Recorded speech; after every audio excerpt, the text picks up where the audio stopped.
Hi everyone, this short video is part of research project course from UNAD University. I am Eleazar Santos Tejada, and at this time I will talk about a research proposal. As an introduction, I have to say that the idea was to use one issue, one problem in relation with the educative field affecting in my society to my students. And the idea is to conduct this investigation in that way. In chapter 1, in the statement of the problem, I want to highlight that this research was done in here because I'm living in here, but I am pretty sure that the same issue is reflected throughout the country. And it is the fact that our students from 9th or 10th grade or even 11th grade, when they finish the high school, they have no the ability to start or maintain any conversation in English. They are not able to conduct any kind of conversation because they have no oral production. They don't understand or they don't speak even the basic things in English. And that is the statement of this problem. The research question is focused in the fact that maybe we can say that it is the fault of the government, that it is the fault of the society, but really if you think in policies or regulations to counterattack this problem, we will continue in the same way. Really, to talk about the paper, according to the government, by the year 2018, that is now, it is supposed that students, when they end the 11th grade, they should go out with the English level in B1, according to the Common European Framework of Reference for Languages. And that is on the paper because really if you see the results, most of our students in Colombia in public schools, the English level is hardly A1. So it's not only to issue new regulations, but is to begin with good practices, with good methodologies and strategies coming from the teachers, coming from the classroom, in order to go out of this huge problem. What are the objectives of this research? The general objective is to improve the oral and written production in English language for students of public school in Melgar, Tolima, Colombia. That should be the ideal ending of this research. But to go to that general objective, some specific objective have to be clear in mind. And for example, in number 1, and I consider this is in hands of the teachers, we need to establish what procedures or what strategies or what methodologies are really helpful. If we are as teachers, the people in charge of identifying them, those that are obsolete, those that are inappropriate, and changes should be evident if we can change the real process of teaching and learning English in Colombia. Another specific objective have to be with the English level of the teachers in public school in Melgar. It is inadmissible that an English teacher don't speak English, and that situation is reflected again throughout the country. Another specific objective is to identify the quantity of English teachers in any school and how many students they have to handle with at every classroom, because it is against any pedagogy or methodology or any pedagogical strategy the fact of teachers having in the classroom 30, 40 or even 50 students. This really is a great thing, and it doesn't really work when you talk about English, a second language. as well, for example, the fact of having good resources or infrastructure, English lab, or technology, in order to improve and have flexibility and variety of options for teachers and students to conduct better English classes, and so on. What is the justification for this research? We need to understand that the oral and written production is there are some key aspects for learners of any language.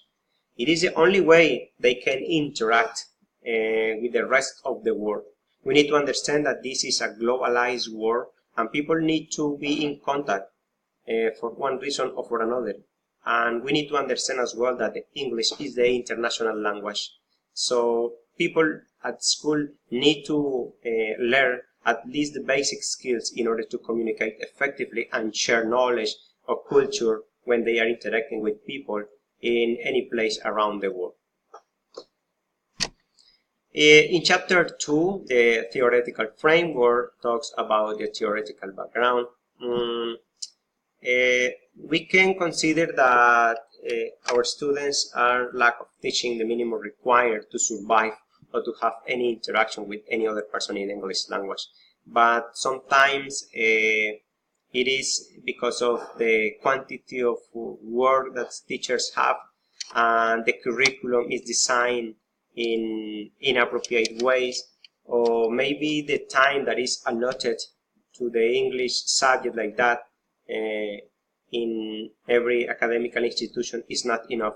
Those things need to be highlighted, and teachers, administrative, and all the academic community need to be aware of that.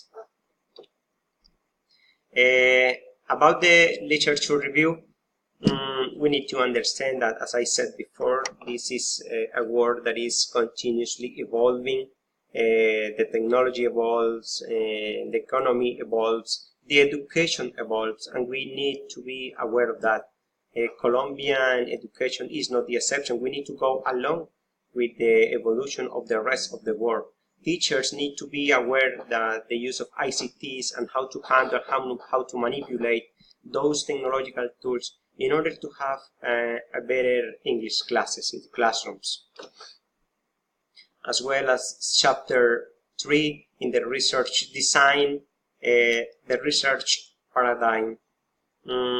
In this case, the concept of constructivism was used, having in mind that there is a variety of options when you talk about teaching English, because there are variety of personalities. Every student is different, one through the other, but teachers are people in charge to downroad the ways how to help students to grab the maximum quantity of knowledge in their English classes. Those are realities that teachers need to be aware, because this implies a lot of commitment, personal commitment. If teachers are the first people with the idea of improving, updating, studying, and self-training, maybe those behaviors, those attitudes will be transmitted to the students. And good students, good motivations are hard to go from one moment to the other, but really it is possible to make it. In the research approach, the exploratory nature, I use it, having the idea that we need to go into the mind of the students and try to influence them with the idea that English would be one keystone for the future, that the English classes, they don't end in the classroom, that all the knowledge, all the information that they receive in the classroom, they should use in the normal life. They should compare if the information, the training, the instruction received in the classroom, it is real, it is according with what other students receive in some other places around the world.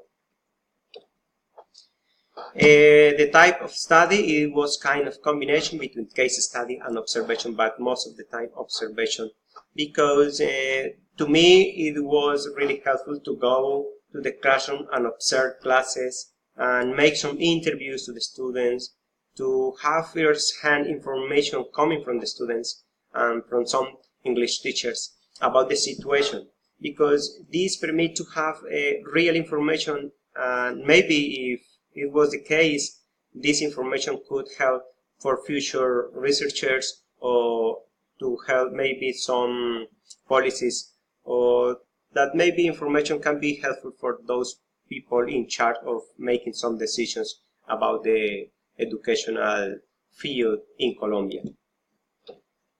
The population, the idea was focused on 30 students from 3 different public schools in Melgar, Tolima, from the 9th and 10th grade. They were from Sisbén 1 and 2, so that means are the low socioeconomic status, and with the ages about 14 and 16, because the behaviors, personalities, and characteristics, and as well the perception of the learning English process were very similar. The instruments, practically, as I said before, interviews and observation. The interviews were focused on how the classes were developed, what methodologies, what exercises, how was each class. I observed the reaction of the student, I observed the teachers, how they conduct the classes, and as well when I went to the administrative staff in order to see some documents such as statistics when they have presented the ICFES, the Pruebas de Saber Pro, things like that, to identify that the reality is really, really poor when we talk about the learning of English. If we compare with some Latin American countries, our English level is lower. But if you compare with the European countries, the situation is really, really worse. That's all in this case. Thank you very much, and see you next time.